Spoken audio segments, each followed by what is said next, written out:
नमस्कार। जय हिंद, जय भारत।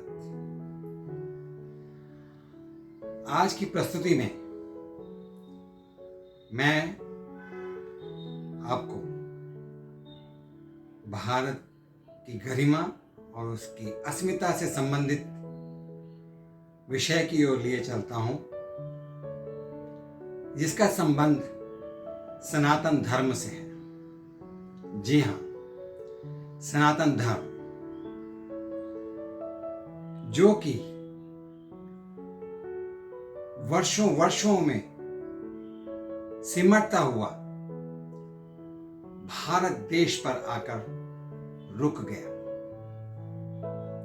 अफगानिस्तान, ईरान, इराक, पाकिस्तान, बांग्लादेश, इन सभी देशों में हिंदू बाहुल्य नागरिक थे।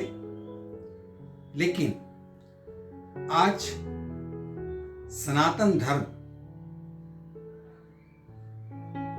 कम होता हुआ भारत देश पर आकर रुक गया। जी हां, आज संसार में हिंदू बाहुल्य देश दो हैं, एक नेपाल और एक भारत।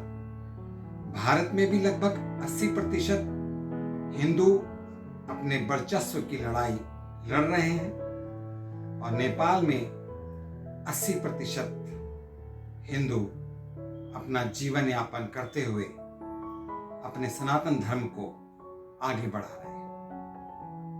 सनातन धर्म एक ऐसा धर्म जो सत्य, अहिंसा, क्षमा, दया, दान पर आधारित है। इसके महाभारत और रामायण जैसे ग्रंथ एक पाठ पढ़ाते हैं कि हम आपस में प्रेम व्यवहार और सत्य के रास्ते पर चलें। हमारे 4 वेद, 18 पुराण हमारे सनातन धर्म के संबंधित सभी शिक्षाओं को दिखाते हैं। लेकिन ये सब जनसंख्या यानी कि संख्या का खेल है। जिस प्रकार से सनातन धर्म के अंतर्गत हिंदू नागरिकों की, हिंदू धर्म से संबंधित नागरिकों की संख्या में कमी आती गई, उसी प्रकार से वो सिमटकर अभी भारत देश में अपना सनातन धर्म को बचाने के लिए आगे बढ़ रहे हैं। इस सनातन धर्म की शिक्षाएं बहुत ही क्लियर हैं। हमेशा दूसरों की सहायता करना, क्षमा, अहिंसा और शांति का ये धर्म सनातन धर्म है। प्राचीन काल में ये सनातन धर्म के नाम से जाना जाता था, जबकि अभी इसी सनातन धर्म का नाम हिंदू धर्म के संबंध में आ जाता है। गीता में भी भगवान श्री कृष्ण ने उपदेश देते समय बताया था, यदा यदा ही धर्मस्य ग्लानिर्भवति भारत, अर्थात जब जब धर्म के ऊपर संकट आता है, धर्म की हानि होती है, उस समय भगवान अवतार लेकर धर्म की शिक्षा, धर्म की रक्षा करते हैं। मैं जिस क्षेत्र संभल से संबंध रखता हूं, उस संभल में अगर आप इंटरनेट पर सर्च करेंगे तो अगला अवतार, प्रभु का अवतार, भगवान का अवतार, जिसको कल्कि अवतार के नाम से जाना जाता है, कल्कि भगवान के नाम से जाना जाता है, उनका अवतरण संभल स्थान पर ही लिखा है।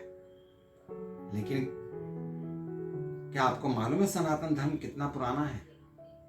सनातन धर्म की उत्पत्ति तभी हुई थी जब मानव जाति की उत्पत्ति हुई थी, और इसका श्रेय हम मनु को मानते हैं। लेकिन इस धर्म में अभी इस समय 1 अरब 35 करोड़ हिंदू धर्म में आस्था रखने वाले व्यक्ति अभी इस संसार में है। हिंदू धर्म हमें संस्कार सिखाता है कि किसी प्रकार की हम हिंसा ना करें, किसी प्रकार से हम किसी को तंग ना करें, किसी प्रकार से किसी को परेशानी वाला ऐसा कोई काम ना करें जिससे कोई परेशान हो। लेकिन आज के वर्तमान युग में हिंदू धर्म के अंतर्गत जो हिंदू धर्म में आस्था रखते हैं, उनका ध्यान अपने व्यक्तिगत प्रगति की तरफ बढ़ता जा रहा है। केवल अपने परिवार को देखना, केवल अपने बच्चों का पालन पोषण करना, यहां तक ही हमने अपनी सीमाओं को बांध दिया है। सनातन धर्म के संस्कार हमारे बच्चों के प्रति, हमारे माता पिता के प्रति, हमारे भाई बहनों के प्रति, पत्नी और पति का आपस में क्या कर्तव्य है उसके बारे में हमेशा शिक्षा देता रहा है। बच्चों के लिए अपने माता पिता का सम्मान करें, अपने छोटों के साथ प्यार के साथ रहें, ये बच्चों के लिए बताया गया है। उसी प्रकार से माता पिता अपने बच्चों का अच्छे ढंग से पालन पोषण करें, उनका ध्यान रखें, उनको शिक्षा अर्जन के लिए पूरा सहयोग करें और उनको भविष्य में आगे बढ़ने के लिए उनको सहारा दें। इसी प्रकार से पति और पति अपनी पत्नी का बहुत ही तरीके से ध्यान रखते हुए, उसको अपनी अर्धांगिनी मानते हुए इस प्रकार से व्यवहार करना चाहिए जिसके साथ उसकी मन को किसी प्रकार से ठेस नहीं पहुंचे। उसी प्रकार से पत्नी भी पति का पूर्ण रूप से आदर करे और उसकी सेवा में किसी प्रकार की कमी नहीं आने दे। भाई बहन का प्यार भी, भाई भाई का प्यार भी और बहन बहन का प्यार भी इस प्रकार से होना चाहिए जिसमें किसी प्रकार की कड़वाहट, किसी प्रकार की खटास ना हो। राम लक्ष्मण का प्यार भाई भाई के रूप में हमने देखा। उसी प्रकार से अगर देखा जाए तो हर प्रकार के उदाहरण हमें अपनी संस्कृति से मिल जाते हैं। पति पत्नी के रूप में भी राम और सीता का जो व्यवहार था, जो संबंध था, वो हमें शिक्षा देता है। अब हमारे सनातन धर्म में धर्म की कभी भी हानि होती है या किसी प्रकार से दानववादी प्रवृत्ति के लोग कोई आगे आते हैं, उस समय भगवान अवतार लेकर के आगे आते हैं। रावण का वध राम द्वारा, कंस का वध कृष्ण द्वारा, ये हमारे लिए उदाहरण का विषय है। लेकिन आज के समाज में जब हम एक विकसित भारत की ओर बढ़ रहे हैं, एक विकासशील से विकसित भारत की ओर बढ़ना एक बहुत बड़ी चुनौती और बहुत बड़ी बात है। ऐसे मौके पर अगर हमें अपने सनातन धर्म को कायम रखना है, अपने धर्म के अस्तित्व को संभालना है और आगे आने वाले समय में हमारा धर्म अच्छे तरीके से काम करे, किसी प्रकार से हमारे धर्म पर किसी प्रकार से कोई आंच ना आए, इसके लिए हमें अपने बच्चों को शिक्षा देनी चाहिए। मंदिर में हमारे बच्चे पीछे कब गए हमें नहीं पता, लेकिन एक इस प्रकार की आदत डालना जिससे बच्चे मंदिर जाएं, वहां पर भगवान की स्तुति करके वापस आएं, प्रसाद ग्रहण करें। उसी प्रकार से घर पर पूजा पाठ का प्रबंध होना चाहिए। भले ही 10 मिनट का पूजा पाठ का प्रबंध रहे, लेकिन उसमें पूरा परिवार बैठ करके इस प्रकार से पूजा पाठ करे, ऐसा पूजा अर्चन करे ताकि घर में एक सकारात्मक सोच, एक सकारात्मक वातावरण का उत्पन्न होना तय हो जाए। अब इस सनातन धर्म की शिक्षा के अनुसार हमें प्रत्येक कार्य बिल्कुल ही शांति के साथ करना चाहिए। अगर आप भगवान राम के उपदेशों पर चलेंगे और हमारे दिए गए वेद पुराण उनकी शिक्षा पर चलेंगे तो ये एक शिक्षा देता है कि हमें बड़ी शांति और प्रेम सौहार्द के साथ अपने घर में वातावरण को बना करके रखना चाहिए। मैं एक उदाहरण देना चाहूंगा। जिस प्रकार से एक माँ अपने रसोई में यानी कि किचन में खाना बना रही है, अगर उसका संबंध आप गुरुद्वारे में देखें, गुरुद्वारे में जब प्रसाद बनता है उसमें पूजा पाठ चलता रहता है और उस बनने के बाद उसी प्रसाद को सभी भक्तगण, चाहे वो किसी भी धर्म जाति के हों, वो नहीं देखा जाता और वो प्रसाद ग्रहण करते हैं। प्रसाद ग्रहण करते समय एक सकारात्मक और एक शक्तिवर्धक प्रसाद का वो उदाहरण बन जाता है।